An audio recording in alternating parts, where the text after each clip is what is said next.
This week, we are focusing on the Standard Bank Africa Commodity Index exchange traded note. Cobie, a note that has actually recently come to the market. Yeah, as a matter of fact, I mean, if you look at this is the first time we're doing a note on the show. Usually what we've done previously is we've looked at funds. The inception date for this is August 2011. The market maker there obviously is Standard Bank.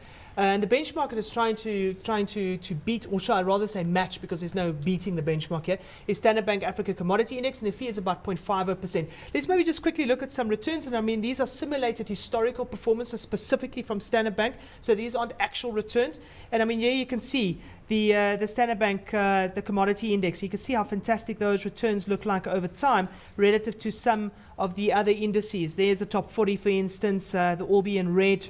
And then you see CPI, and that obviously is on the back end of commodities having done so particularly well.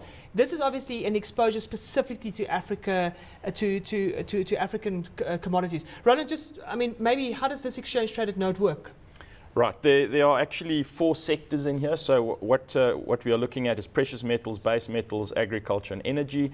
And within the sectors, there are 7 commodities. So gold, platinum, copper, aluminium, corn. There are 7 futures contracts that track these commodities. Why WTI oil, though, and not Brent crude? I wouldn't know, but they're obviously trying to get a liquid futures contract on that, so perhaps that's the reason. The way the contract works is that they roll these things, so they have like a tranche system, so every 2 months a new futures contract gets rolled for all the commodities.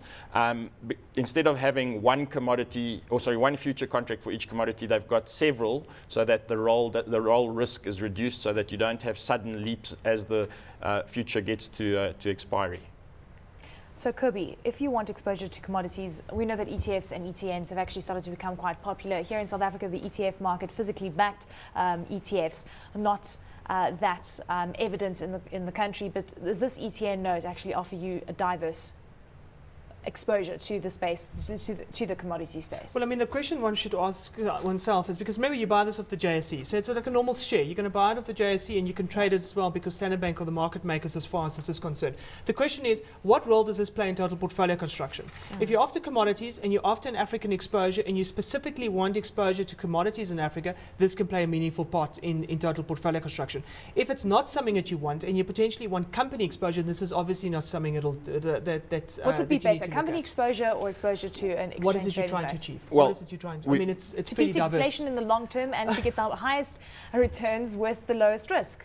Commodities, physical commodities, have much lower correlations to equity markets than obviously equities have, commodity equities. So it is a valuable diversifier, more so than stocks would be. So what is less risky then? Obviously an ETN. Well, no. In my opinion, I think companies are far less risk. And the reason for that being that you can see earnings, number one, and because you can see earnings and cash flow and dividends and so forth, because of that, you can actually put a valuation to it.